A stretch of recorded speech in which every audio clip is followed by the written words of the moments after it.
Good evening, I'm John Carter and welcome to Poland Daily.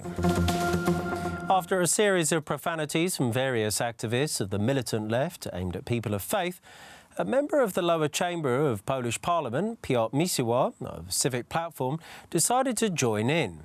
Misilo tweeted a note that said whether people liked it or not, gays and lesbians were defending the Polish capital in 1944. He stated, "Finally understand this, rightist layman." After a wave of criticism, Misilo withdrew his shameful tweet.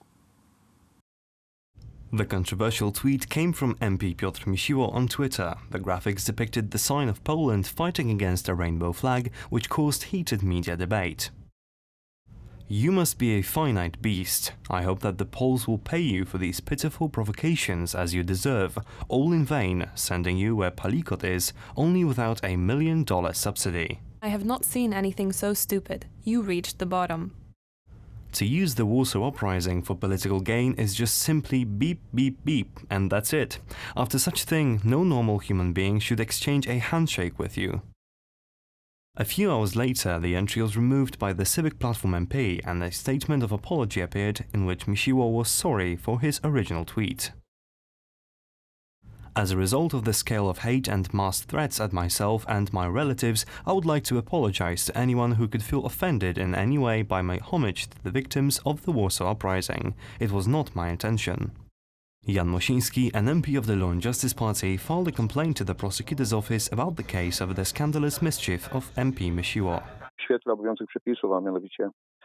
Under the current regulations, namely the Act on the Protection of the Fighting Poland sign, the honourable member of the Polish Parliament has committed an offence which is punishable with a fine. The MP of the Republic of Poland, whatever is his formation, should know the law, first of all, guard the law and protect it. In this case, Mr. Misilo acted in quite the opposite way. The tweet itself exhausts the requirements contained in the provision of the Act on the Protection of the Fighting Poland sign, because this sign should be protected. It is his respect, dignity and honor. Unfortunately, in Mr. Piotr Misilo's tweet, I did not see something like that. Quite the contrary, it was just such a dismissive form of undermining the bravery of the heroes of the Warsaw Uprising. According to historian Tadeusz Płużański, MP Misilo disgracefully used the sign of Poland fighting for political battle gain. Mr. Misilo should be ashamed of himself. Mr. Misilo should apologize for what he did, because this symbol inscribed in the rainbow is a complete profanity of our holy symbol of fighting Poland.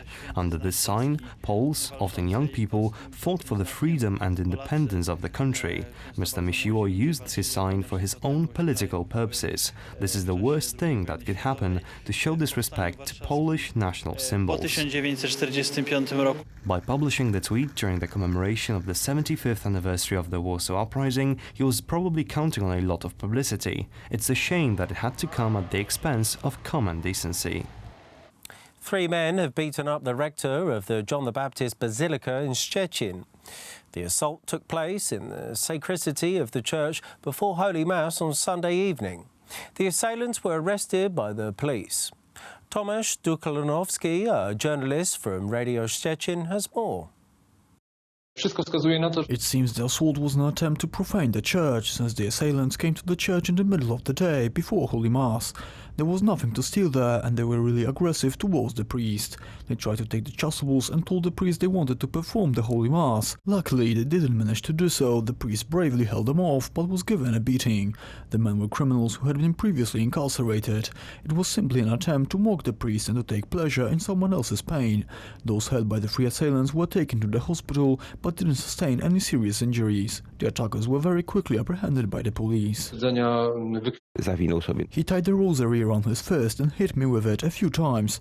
I lost my balance and was covered in blood. I managed to reach the doors to the church and shout that I'm being attacked and for someone to call the police. I have a dozen stitches. A robot holding an LGBT is me sign appeared today during a protest organised by the LGBT activists held in front of the Gazeta Polska magazine headquarters. It was apparent that the robot caused a certain degree of embarrassment for the participants. Homosexual activist has been protesting against the Gazeta Polska magazine's decision to issue LGBT free zone stickers with Wednesday's edition of the weekly magazine.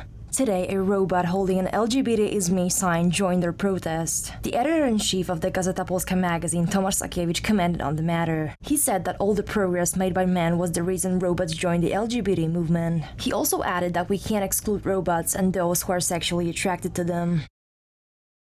3 people have died and 15 injured during a shootout at a festival in Gilroy, California. A man, presumed to be around 30 years old, opened fire on the attendees of the festival.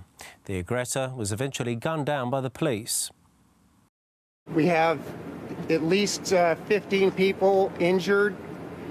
We have 4 fatalities that we know of, including the suspect.